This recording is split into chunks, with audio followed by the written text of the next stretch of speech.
Hello everyone, नमस्कार दोस्तों। True IAS में आप सभी का स्वागत है।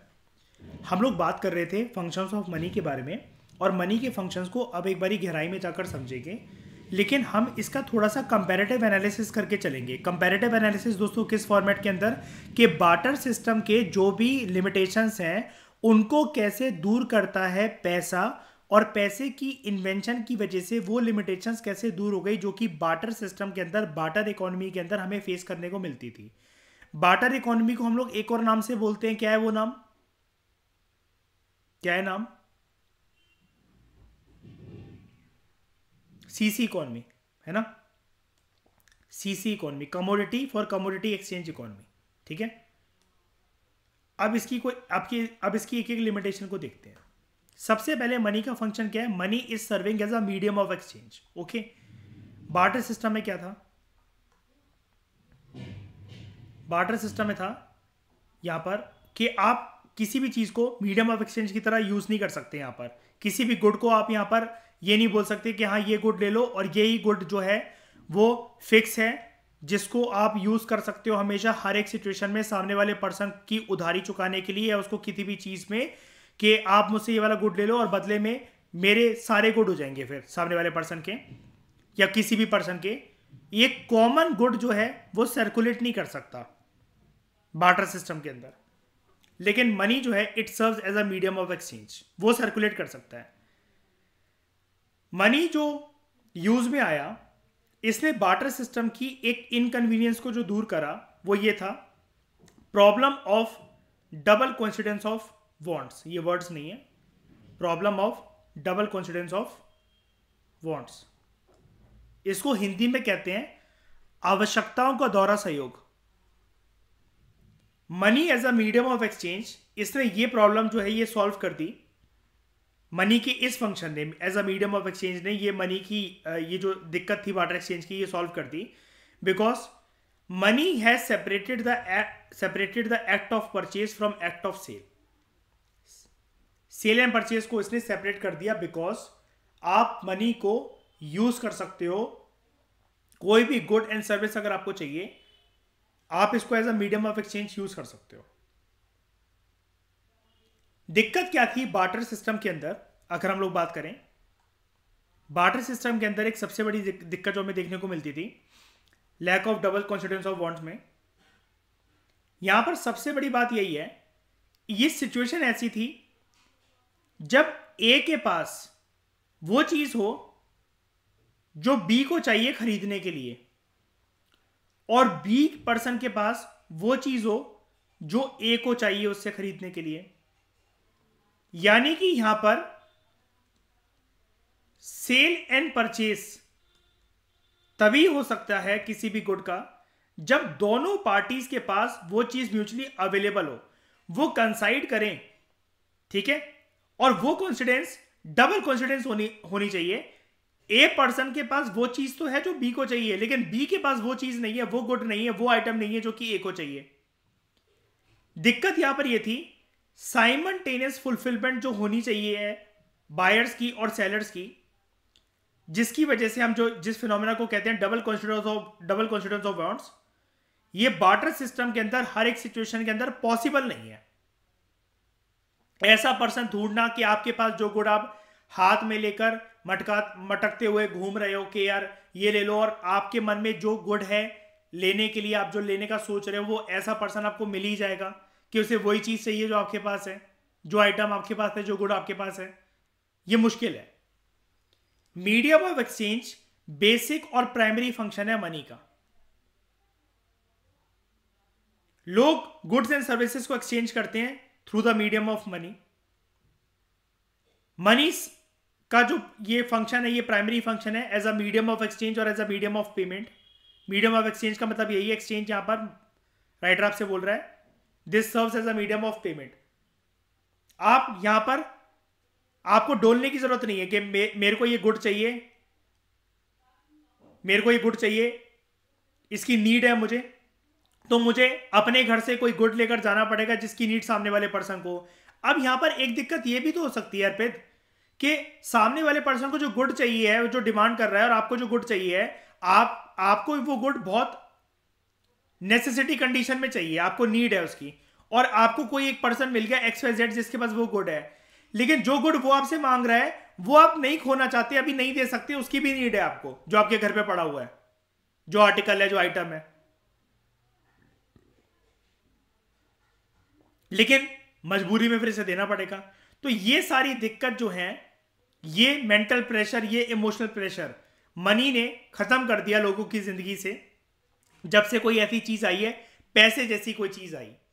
अब पैसा वो अलग बात है कि अलग अलग जमाने में अलग अलग उसके रूप हमें देखने को मिलते रहे हैं, लेकिन फिर भी पैसे ने इस सबसे बड़ी समस्या को खत्म कर दिया हमेशा के लिए। डैड, आपको कोई भी गुड चाहिए, आप पैसा दो। आपको कोई भी सर्विस गेन करनी है, आप पैसा दो। आपको गुड बेचना है, आप कह रहे हो नहीं मुझे कोई सामने से कोई गुड नहीं चाहिए, आप पैसा लो। आप किसी को कोई सर्विस दे रहे हो, वो कह रहा बदले में हम भी आपको सर्विस देते थे, इसके बदले कोई गुड देते थे, आप कहते हो नहीं मुझे तो पैसा चाहिए।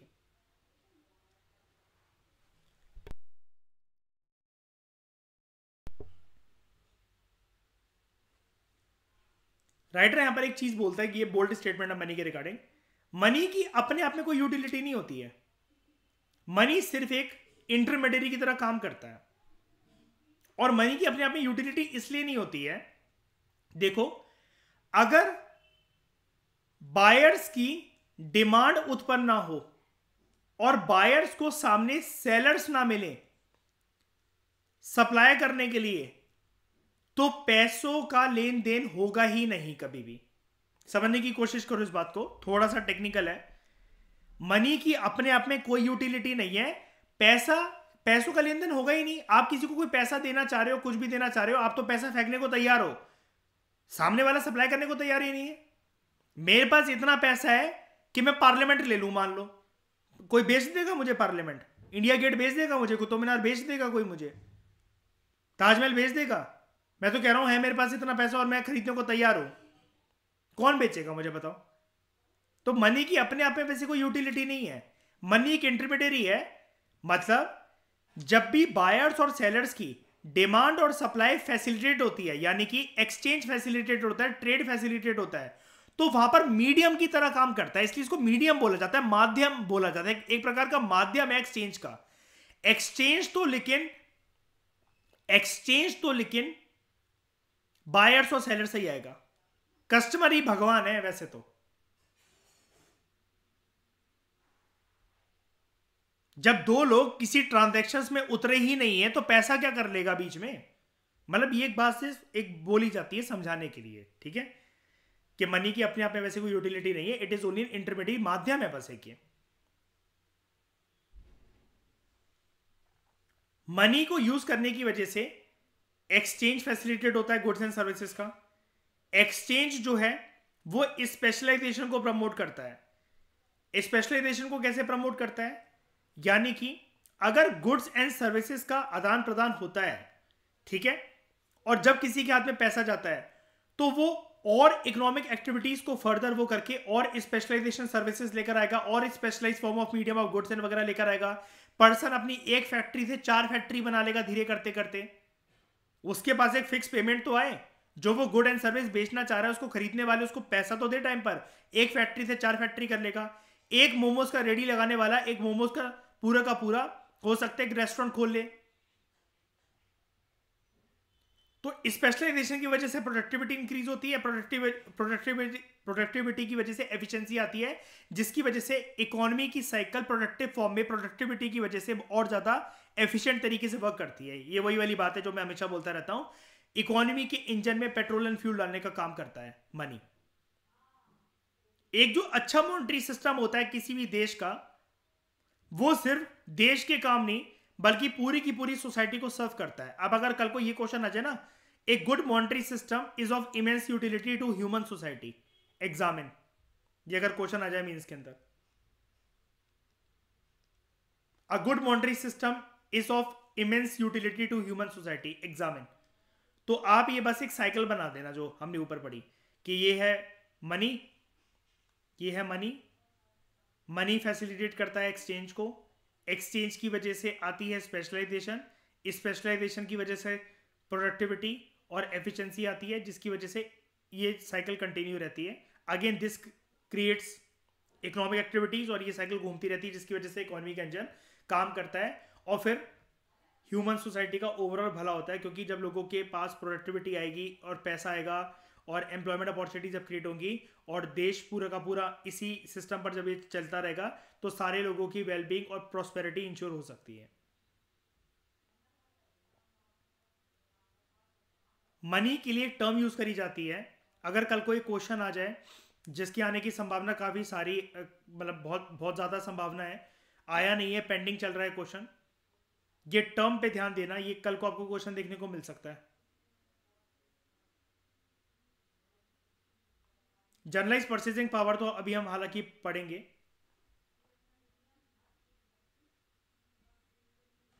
लेकिन मनी को हम लोग बियरर ऑफ ऑप्शंस या एक माध्यम ये भी बोलते हैं जनरलाइज परचेजिंग पावर का। अगर ये आ जाए क्वेश्चन, इसका मतलब क्या होता है, इन टर्म्स का मतलब क्या होगा, मनी जो है it gives freedom of choice. जो भी आपको चाहिए आप वो चीज खरीद के ला सकते हो और उनसे खरीद के ला सकते हो, आपके पास चॉइस बहुत सारी है जिससे भी आपको बेस्ट बार्गेनिंग ऑफर मिल रहा हो। यानी कि सारे के सारे दुकानदार जो हैं वो एक पर्टिकुलर आइटम को बेच रहे हैं अलग अलग भाव पर। आपकी मर्जी, आप किसी भी दुकान पर जाकर चले जाओ। मनी जो है उसने कंज्यूमर को भगवान बनाया है।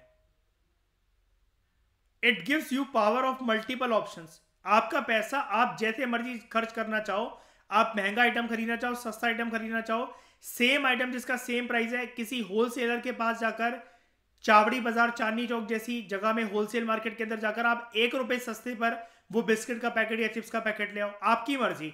You have all the choice. Money is bearer of options and it gives you a generalise purchasing power. आपका पैसा you will decide how you will spend it. It gives you multiple options to spend your amount in multiple ways. Same good को access करने के लिए you have multiple options. जहां पर आपको best offer मिल रहा हो, कौन कह रहा है आपसे आप महंगे में खरीदो, ऐसी रेट पे खरीदो? Search other options also. आपको फोन खरीदना है, आपकी मर्जी, आपके अंदर पेशेंस लेवल कितना है। वेट फॉर द बिग धमाका sale, Amazon offer, new year sale, Christmas sale, Diwali sale, आप वेट करो, सस्ता मिल जाएगा आपको। आपको लग रहा है अगर आपके ₹5,000, ₹4,000, ₹500, ₹200, ₹100, ₹1 भी बच सकता है, आपकी मर्जी। आपको महंगे में खरीदना है, महंगे में खरीद लो।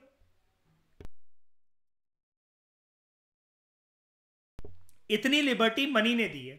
बार्टर सिस्टम के टाइम पर तो इंसान, ये कहना चाह रहा है वाला पैराग्राफ, भिखमंगा था।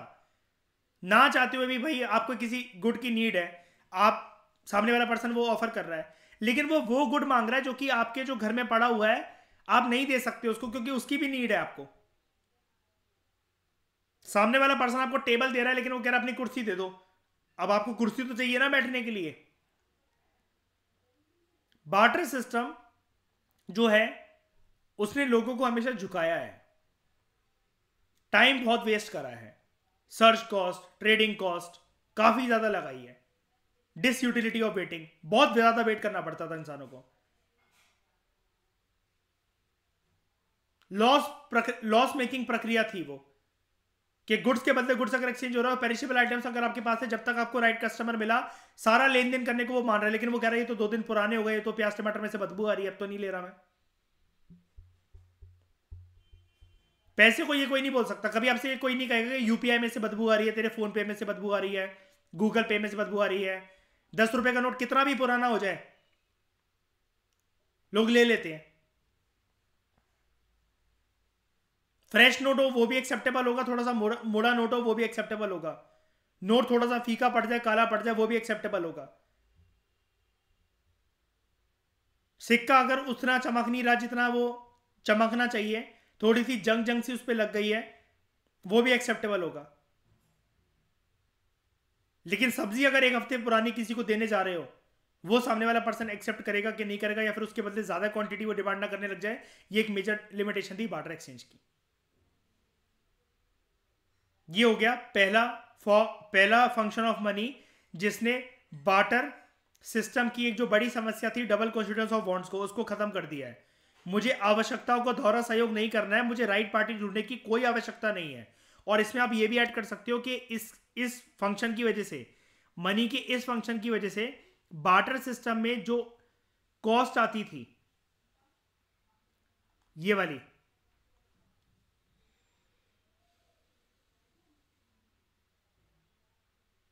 ट्रेडिंग कॉस्ट, जिसके दो पहलू थे, एक सर्च कॉस्ट एंड एक डिसयूटिलिटी ऑफ वेटिंग, ये भी खत्म हो गई इसकी वजह से।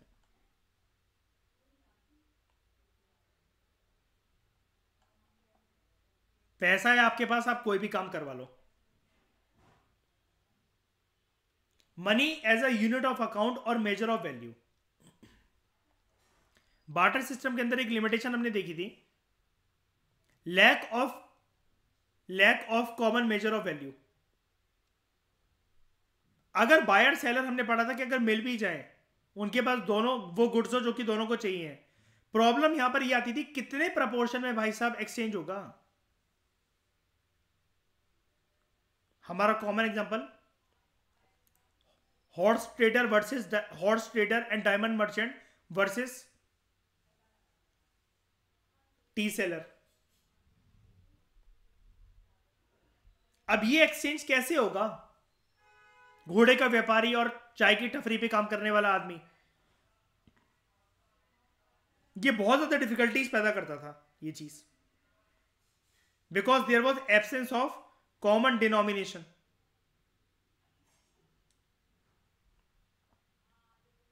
लेकिन मनी ने क्या करा, ये जो यूनिट ऑफ अकाउंट है या मेजर ऑफ वैल्यू है, एक ही बात है, ठीक है। इट मींस मनी यूनिट जो है, इसको एक स्टैंडर्ड यूनिट के तौर पर ट्रीट करा जाता है किसी भी गुड्स एंड सर्विसेज के प्राइस को कोट करने के लिए, कि भैया ये जो गुड है वो इतने में मिलेगा, ये जो सर्विस है वो इतने में मिलेगी। बोरोइंग और लैंडिंग एक्टिविटीज को इसने बहुत ज्यादा आसान बना दिया है। क्यों? Because it serves as a standard unit. ये स्टैंडर्ड यूनिट है, इस स्टैंडर्ड यूनिट के अंतर्गत अलग अलग गुड्स एंड सर्विसेज के प्राइसेस कोट होते हैं। मॉनेटरी यूनिट एक ऐसी यूनिट होती है इन टर्म्स ऑफ विच जो सभी गुड्स एंड सर्विसेज की जो वैल्यू है वो मेजर करी जा सके और वो एक्सप्रेस करी जा सके। इसी वैल्यू को हम लोग बोलते हैं कॉमन लैंग्वेज के अंदर price. Money as a unit of value ये बिजनेस को इजीली चलने देता है, बिकॉज सभी के सभी बिजनेस ट्रांजैक्शंस उन फैक्ट्रीज इंडस्ट्रीज के द्वारा बनाए गए कोई भी प्रोडक्ट, कोई भी गुड्स या किसी भी प्रकार की सर्विसेज, अगर कोई कंपनीज वगैरह या कोई भी छोटे से छोटा दुकानदार अगर आपको दे रहा है, आप हर चीज को मनी की फॉर्म में एक्सप्रेस कर सकते हो। आपके बाल बड़े हो गए हैं, ठीक है, आप हेयर कट लेने जा रहे हो, वो आपको सर्विस दे रहा है पर्सन, ठीक है, आप लेकिन मनी अगर उसको दो तो यानी कि उसके सर्विस की जो एक वैल्यू है उस वैल्यू को एक्सप्रेस करा जा सकता है। वहां पर प्राइस लिखे रहते हैं कि अगर हेयर स्पा करवाने तो इतने का, हेड मसाज चाहिए तो इतने की, और बाल कटवाने तो इतने के। सर्विस को भी एक प्राइस को कोट करते हुए रखा जा सकता है इकोनॉमी के अंदर। ये चीज मनी ने पॉसिबल बनाया है। Money serves as a common unit of account और मेजर ऑफ वैल्यू। ऊपर वाली बात ही है। इसकी वजह से क्या हुआ है, this makes it easy to measure the exchange value of each and every commodity.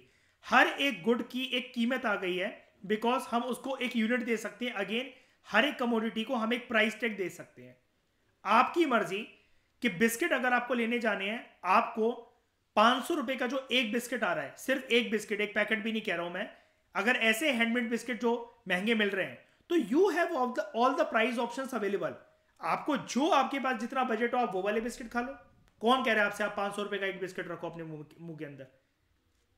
अलग अलग गुड्स जो किसी भी कंट्री के अंदर, आपकी कंट्री के अंदर कोई भी अलग अलग देश जो हो उनके अंदर जो प्रोड्यूस हुए हैं, और छोटे से छोटा आइटम, बड़े से बड़ा आइटम लाइक कपड़ा, ठीक है, जिसको हम अलग अलग एक जैसे मेजर करते हैं कि क्लोथ को हम लोग मीटर्स में मेजर कर सकते हैं, मिल्क जो है वो लीटर्स के अंदर, ठीक है, शुगर जो है वो केजी के अंदर, similarly without a common unit, जो एक्सचेंज था गुड्स का बार्टर सिस्टम के टाइम पर, वो बहुत ज़्यादा डिफिकल्ट था। लेकिन मनी भी जैसे अलग अलग चीज़ों को अलग अलग केजी, सेंटीमीटर, मिलीमीटर, लीटर ऐसे सब में एक्सप्रेस करा जा सकता है। तो मनी भी एक कॉमन मेजर की तरह आया है for coating prices.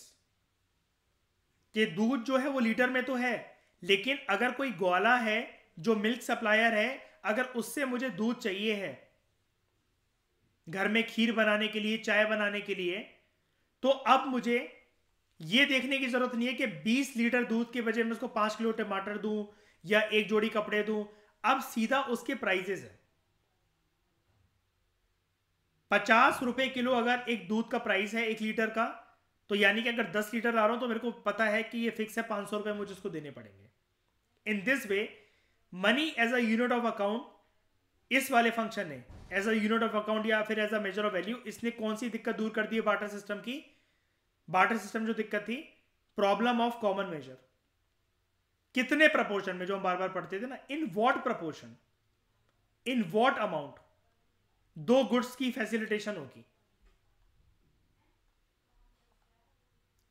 In what proportion.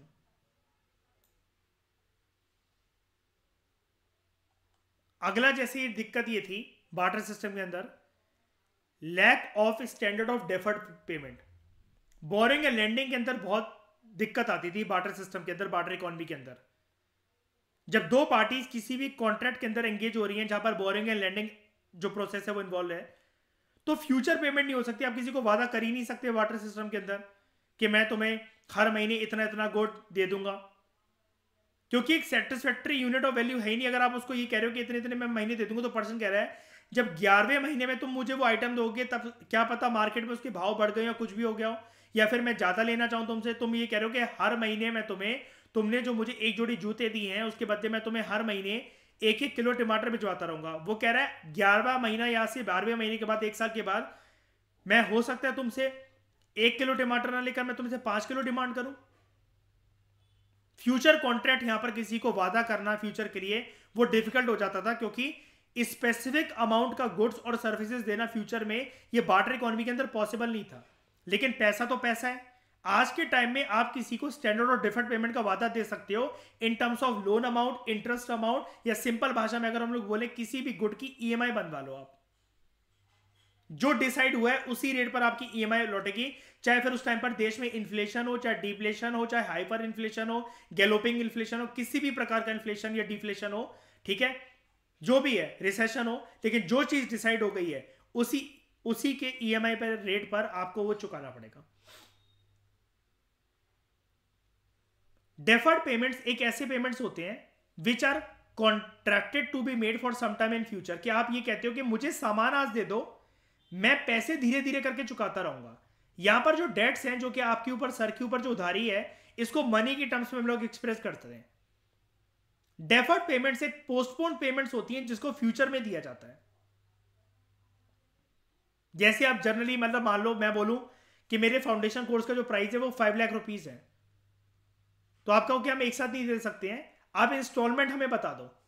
अब कल को अगर चीजें महंगी हो गई और मैं आपसे कह रहा हूं ठीक है आप इंस्टॉलमेंट के तौर पर हर महीने मुझे 50,000 करके देते रहना, जो 10वां महीना होगा उसके अंदर इकोनॉमी की जो भी शेप हो, लेकिन फिर भी जो हमारे बीच में डिसाइड हुआ है आप 50,000 ही दोगे मुझे, क्योंकि डिसाइडेड था कि आपकी ओवरऑल फीस फाउंडेशन कोर्स की 5 लाख थी और हम आपको 50,000 करके देंगे।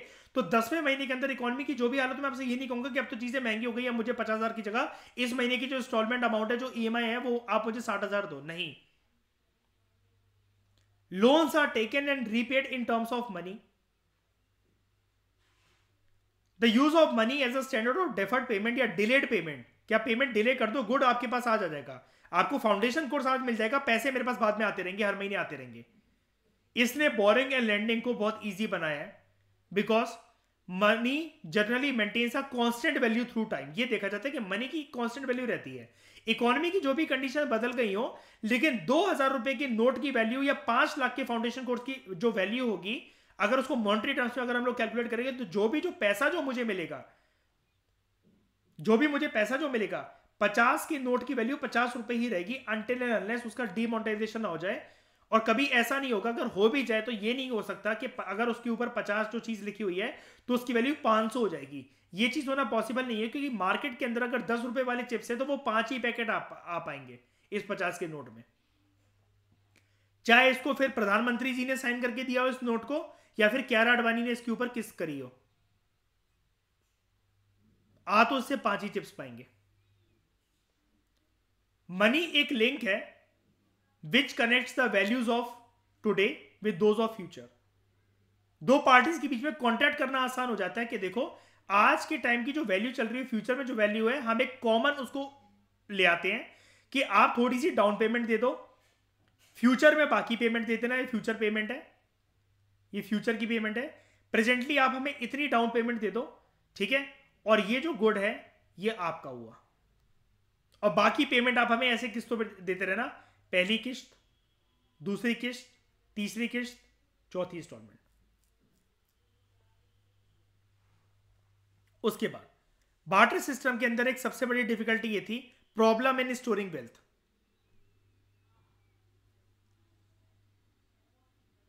आप पेरिशेबल आइटम्स को ज्यादा टाइम तक यूज स्टोर करके रख ही नहीं सकते। या फिर हमने काउ एंड काल्फ की बात करी थी कि आपके पास एक बछड़ा है, आप सामने वाले पार्टी से बोल रहे हो कि मुझे ये प्रॉपर्टी या फिर ये जमीन का टुकड़ा, इतना अनाज मुझे दे दो, और वो कह रहा है कि ये बछड़ा ले लो, बड़े होके जब ये गाय बनेगी तो ये जो भी है, मतलब ये मिल्क वगैरह देना स्टार्ट करेगी, या जैसा भी है, कोई भी सिस्टम है, कोई भी जानवर है, अभी उसका वो बच्चा है, और वो जब वो बड़ा बनेगा तो आपको ये मिल्क एंड मिल्क प्रोडक्ट्स आप इससे क्रिएट करके पैसा कमा सकते हो। लेकिन पर्सन ये कह रहा है कि नहीं, मुझे तो पूरा प्रॉपर एक जो है मिल्चिंग एनिमल ही चाहिए जो मिल्क दे सके। अब इसको बड़ा होने में कितना टाइम लगेगा, तब तक आज के रेट के हिसाब से वो मुझे कोई गुड देने को मान गया है 10 किलो 20 किलो, तो जब तक वो बछड़ा बड़ा होगा तब तक हो सकता है फिर वो 20 किलो ना आके उतने अमाउंट में 10 ही किलो है। There is difficulty storing wealth. चलो इस एग्जांपल को साइड हटाओ, बात करो पेरिशेबल आइटम्स की। मुझे कोई राइट कस्टमर मिला भी, और जब तक मैं आलू टमाटर लेकर उसके पास गया तब तक वो हो सकता है सड़ गए, गल गए, बर्बाद हो जाए।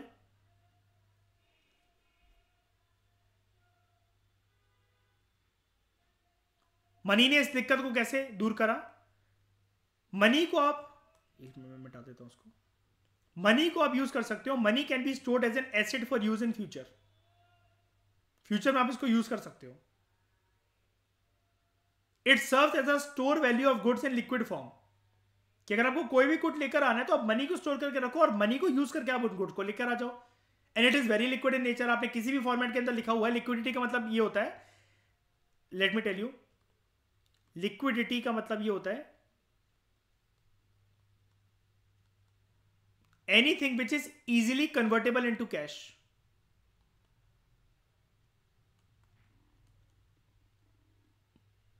यहां पर लिक्विडिटी का मतलब ये है anything which is easily convertible into cash. Money अपने आप में लिक्विड है, किसी भी फॉर्मेट के अंदर आप उसको रखो, बैंक के अंदर रखो, कहीं पर भी रखो, आप उसको आराम से कैश की फॉर्मेट में निकाल सकते हो। बाय स्पेंडिंग इट हमें कोई भी कमोडिटी मिल जाएगी फ्यूचर के अंदर जो हमें चाहिए। आपके पास सेफ्टी मनी पड़ा हुआ है, अगर तो बैंक में है, कहीं पर भी आपके अलमीरा में है, कुछ भी है। जॉन मेनर्ड केन्स, हमने इनिशियल लेक्चर्स में इसका नाम सुना था, रिनाउंड इकोनॉमिस्ट जिसने मैक्रो इकोनॉमिक्स को स्टार्ट करा, GM Keynes, John Maynard Keynes. इसने बहुत एम्फेसिस दिया था मनी के इस वाले फंक्शन पर। J M Keynes place great emphasis on this function of money. Holding money is equivalent to keeping a reserve of liquid assets, यानी कि आप अगर आप मनी को होल्ड करते हो तो ऐसा माना जाता है that you are holding a liquid asset, because it can easily be converted into other things. आपके पास एकदम से मनी, आप कोई भी चीज परचेज कर लो उससे, लिक्विड एसिड है आपके पास, वो एक तरीके से इजिली कन्वर्टेबल इनटू कैश। तो यूजली नॉर्मली लोग क्या करते हैं, वो अपनी वेल्थ को, जो भी संपत्ति है, उसको मनी की फॉर्म में रखना पसंद करते हैं, बिकॉज गुड्स की टर्म में आइटम्स को सेव करना बहुत डिफिकल्ट है। और ये जो डिजायर है लोगों की, हम अपनी संपत्ति को मनी की फॉर्मेट के अंदर स्टोर करके रखें, फिर वो मनी चाहे किसी भी फॉर्मेट के अंदर आप रखो, बैंक मनी, प्लास्टिक मनी, ई मनी, कैश, सिक्के, कैसे भी करके। लेकिन ये जो लोगों की डिजायर होती है हम अपनी संपत्ति को रखिए तो मनी की फॉर्म में, मनी का फॉर्मेट कैसे भी हो सकता है आप उसे सोना चांदी खरीद लो, कोई टेंशन नहीं है, अगर आपको लगता है कि हाँ भाई ये भी चीज सेफ है। इस चीज को लेकिन बोलते हैं लिक्विडिटी प्रेफरेंस। मनी एक बेस्ट फॉर्म है स्टोर ऑफ वैल्यू की। कोई भी चीज जो अगर आप अदर चीज रखोगे, गेहूं, चावल, दाल, आटा, चीनी, व्हीट और any other product will command a value, ऐसी वैल्यू जिसको आप स्टोर नहीं कर सकते लंबे समय तक, और फिर हो सकता है उसके अंदर प्राइस फ्लक्चुएशंस आ जाए, वो खराब हो जाए। जब उसके प्राइसेस मार्केट के अंदर हद से ज्यादा बढ़ जाए तो आपको प्रॉफिट हो जाए, लेकिन गिर जाए तो आपको घाटा हो जाए। This desire for money, this desire for cash, इसी को कहते हैं लिक्विडिटी प्रेफरेंस। ये क्वेश्चन आ सकता है कल को। द डिजायर फॉर मनी या ability of money to get easily converted into cash. अब मनी एक अलग चीज होती है, कैश मतलब आराम से आप मतलब उसको रख सकते हो, या फिर the tendency of a money, जिससे आप कमोडिटी को इजिली प्राप्त कर सकते हो। And that is why people have a tendency to store their wealth in form of money. This tendency is known as, अब आपको ऑप्शंस आ सकते हैं। आपने कभी ये टर्म अगर सुनी ना हो लिक्विडिटी प्रेफरेंस, तो आप कैसे वो गोला भरकर आ जाओगे फिर प्रीलिम्स के अंदर। तो आपको ये चीज जाननी चाहिए। अच्छी से अच्छी बुक नहीं बताएंगी इसके बारे में। अब जो हम बार बार ये बोले जा रहे हैं लिक्विडिटी लिक्विडिटी, तो इसको आप ना 5वां फंक्शन बनाकर लिख दो, इसको 5th फंक्शन कर देना मनी का। गुड्स कभी भी लिक्विड होते हैं, गुड्स कभी भी लिक्विड होते हैं। आपके अभी घर में किचन में अगर आप जाओगे तो कुछ टोस्ट पड़े होंगे, रस पड़े होंगे, फ्रिज में जाओगे कुछ सब्जियां पड़ी होंगी, दूध की थैली भी हो सकता है पड़ी हो, चीनी के डब्बों में जो चीनी पड़ी है, चावल के डब्बों में जो चावल पड़े हैं, इसको अभी पैक करके अर्पित दुकान वाले के पास लेकर जाओगे कि भैया मेरा फोन रिचार्ज कर दो, ये चावल रख लो, मान जाएगा वो?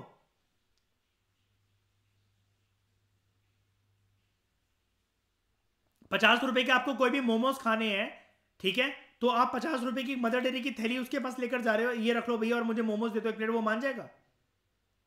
Goods are not liquid because they can not be easily converted into cash. तो ये फंक्शन है मनी का एक यूनिक फंक्शन, जो कि इकोनॉमिस्ट ने अभी रिसेंटली दिया है इस फंक्शन को। इसको फंक्शन माना गया है कि मनी की टेंडेंसी है लिक्विडिटी, लेकिन इसको फंक्शन माना गया है। क्यों, समझते हैं। Another function of money is liquidity of money. ये रिसेंट टाइम्स में ऐड हुआ है इकोनॉमिस्ट के द्वारा, शुरू से नहीं था। मनी के फंक्शंस 4 ही माने जाते हैं, 4 ही माने जाते हैं। आप इसको लिखोगे कैसे? लेटेस्ट फंक्शन मत लिखना, लेटेस्ट लेटेस्ट जैसे वर्ड ऐड मत करा करो पेपर के अंदर। एडिशनल फंक्शन ऑफ मनी, ये चीज ऐड कर लेना। और लिखोगे क्या उसमें एडिशनल फंक्शन ऑफ मनी क्या है?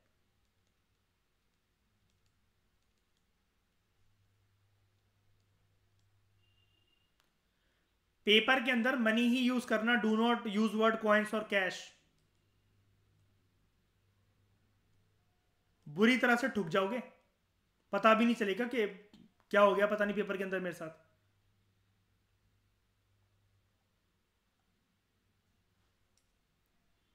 Another function of money is liquidity of money. Money is perfectly liquid.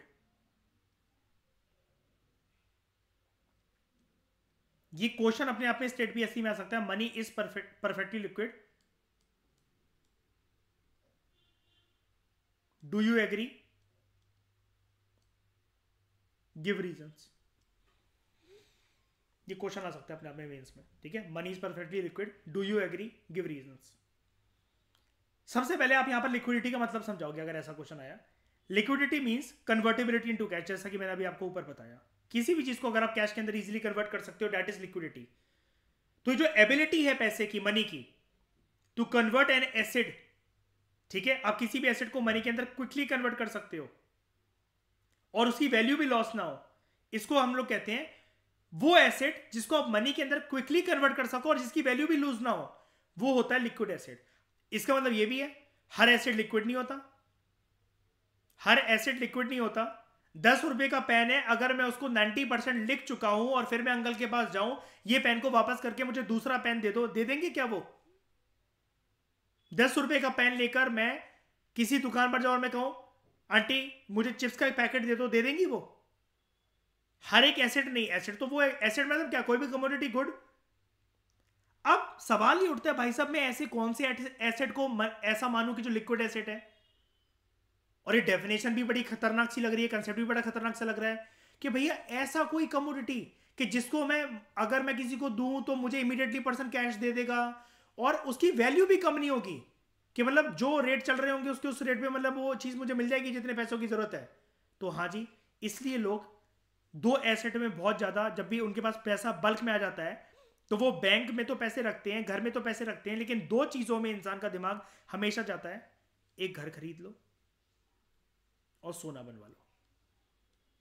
इन दो को बोला जाता है, और भी हो सकते हैं, डिपेंड करता है कंट्री टू कंट्री, लेकिन ऑल ओवर द वर्ल्ड ये एक एक्सेप्टेबल चीज है, इन दोनों को बोला जाता है।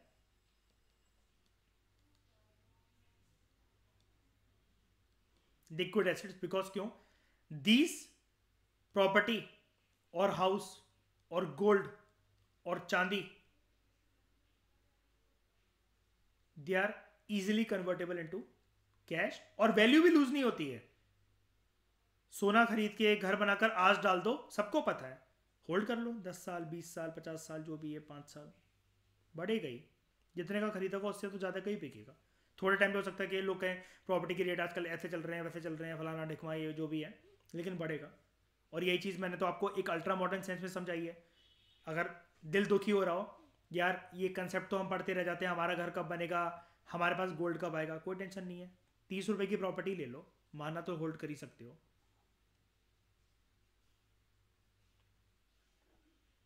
26 का हो गया, चलो और अच्छी बात है, लो 26 रुपए की प्रॉपर्टी ले लो, मेरी तरफ से आपको gift. Since by definition money is the most generally accepted commodity, it is also the most liquid of all resources. सारे रिसोर्सेज जितने भी पृथ्वी पर हैं उसमें मनी सबसे लिक्विड है। क्यों? इमीडिएटली कैश के अंदर कन्वर्ट करके अगर आप किसी पर्सन को देना चाहते हो या कन्वर्ट करवाना चाहते हो, कोई मनाही नहीं है, और सबसे जल्दी आपका इसका काम हो जाएगा। बाकी चीजों के लिए आना खानी, कबाड़ी वाला आया आपके घर पे, कोई सामान है लोहे का, कोई फर्नीचर है, कुछ भी है, इतना लग जाएगा उतना लग जाएगा, ये भाव चल रहा है, मैडम पेपर ही महंगे बिक रहे हैं, सस्ते बिक रहे हैं, हम क्या करें। 100 ड्रामेबाजी, 100 ड्रामेबाजी, सुअर थी शक्ल बनाकर लोग ऐसी बातें करने लग जाते हैं फिर। लेकिन अब किसी को बोलो ये यार गोल्ड चेन मेरी गिरवी रख लो, घर की पेपर गिरवी रख लो, कोई मना ही नहीं करेगा, हाँ दे दो कोई बात नहीं। पोजेशन ऑफ मनी एनेबल्स, कभी भी किसी सुनार के पास जाओ तो वो ये नहीं कहता कि नहीं मैं नहीं ले रहा, मन नहीं है मेरा इस गोल्ड चेन का रखने का। Possession of money enables one to get hold of almost any commodity in any place. Money के हाथ में होने से ये पावर है कि आप किसी भी कमोडिटी को, जितना आपके पास मनी है, you can hold almost any commodity on this planet earth.